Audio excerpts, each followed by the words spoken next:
Guys, how you doing? This is Benjamin with Benjamin's Exotics, and today in this video we're going to be looking at ball python sizing for different cages. Now we're going to be looking at two different types of caging. The most common and most widely available type for anybody looking to get a new pet or anybody that wants to at some point be able to breed. We're looking at two different types of setups. Now I've talked in other videos about what I think about each one of these setups, which is tanks and tubs. So I'm not going to go too into detail about that into this video, but I'll just say there's not much of a difference between tanks and tubs, but, you know, different situations can work out better for different people. That's all I'll say, and I'll leave it at that. So, first option we have tanks.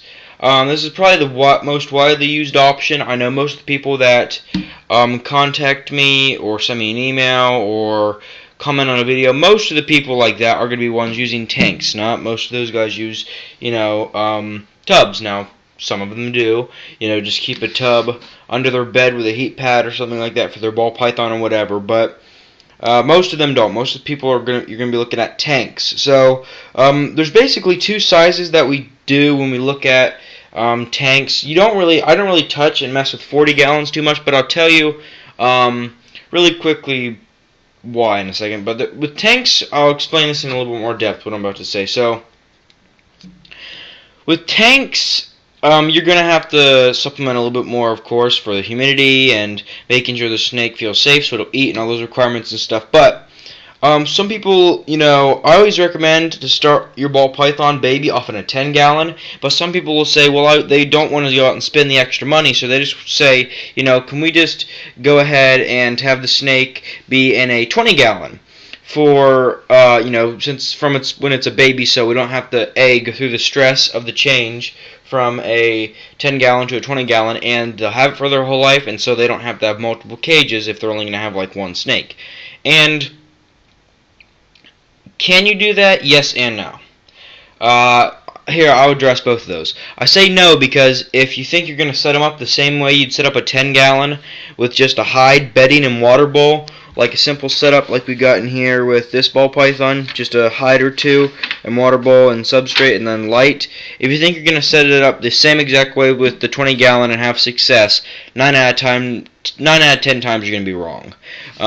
When we're looking at the 20-gallon, whenever you're putting a baby in here, the baby's going to have more plants, more places to hide, probably a moist hide box. Now that you have more space, that'd be a very good option to put in there. It's going to have a moist hide box. You probably want to put a background on it. You're going to have to do extra to this 20-gallon to make sure that baby snake feels safe, because we're adding a lot more area. So the snake's not going to feel as secure as it would in something like this. And even if you do just put one hide in here and then a water bowl on this side, it's still not going to feel very safe. So we're going to have to do some touch-ups with this 20-gallon if we want to make it suitable for a baby. But if you're willing to go the extra mile and put the, extra stuff in to make sure the baby feels safe in a 20-gallon, I would say go 20-gallon. You just got to know and make sure that, it will take a little bit extra to keep a baby in a 20-gallon. And besides that, it's very simple with housing. I wouldn't keep a snake in a 10-gallon like this past 800 grams. Once they reach about 800 grams, they need to be moved into a 20-gallon.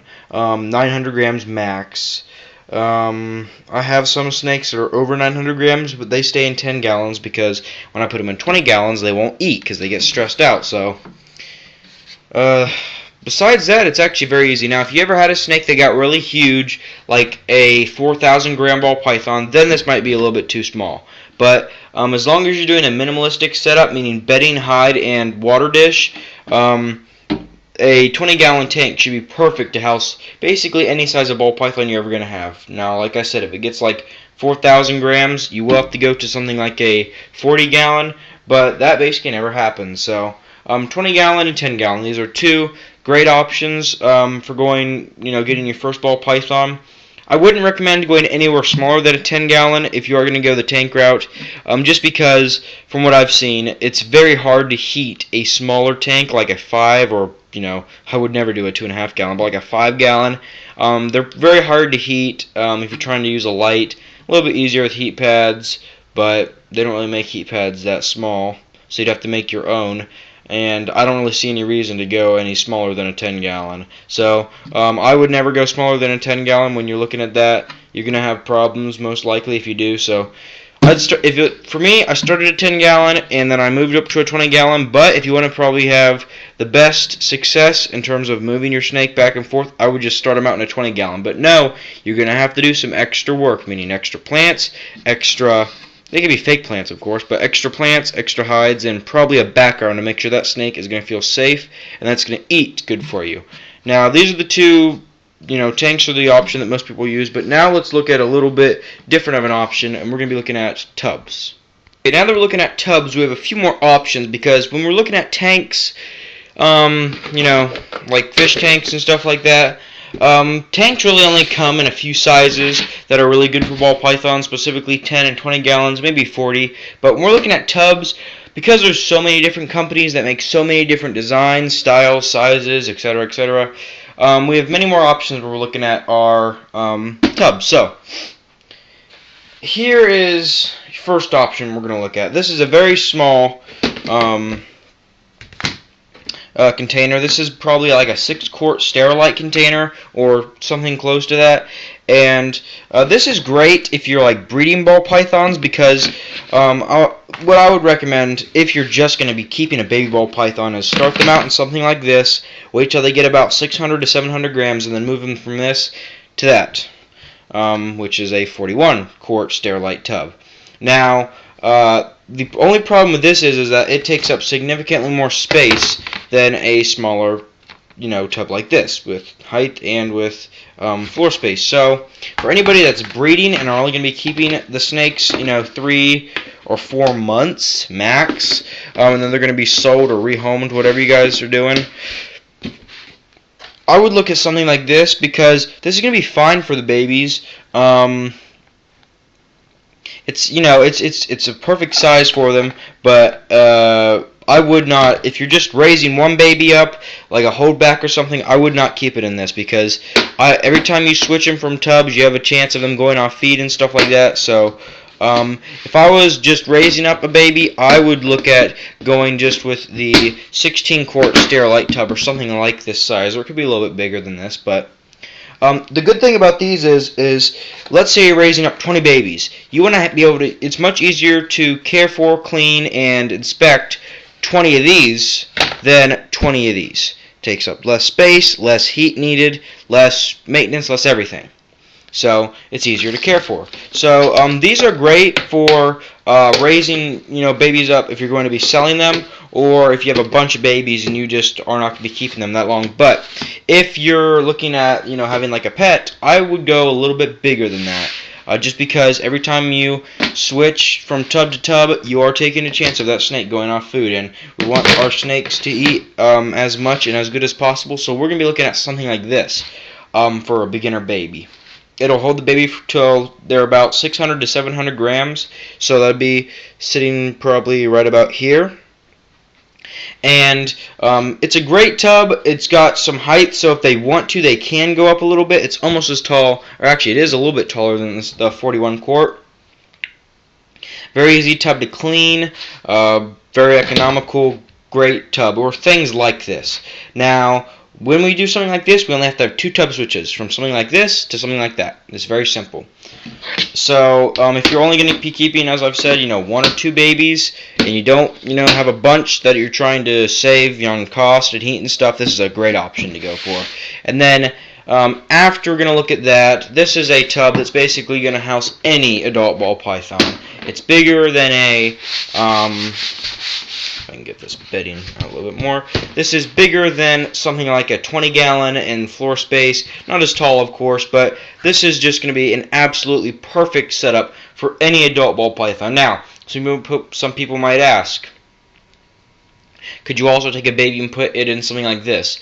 I would not recommend it, just because this is significantly larger than a 20 gallon, and you could get away with it if you really put some plants in and you did some, stuff to really make sure that baby felt safe, but I wouldn't recommend it. So, just because it's so much bigger than a 20 gallon, at least 100 square inches more. It's longer than a 20 gallon. I think it's a little bit wider too, but so your heat pad will be sitting about right there, maybe a little bit further up. Your adult ball pythons can sit there, and here's one of the important things when we're looking at if you are ever going to consider breeding.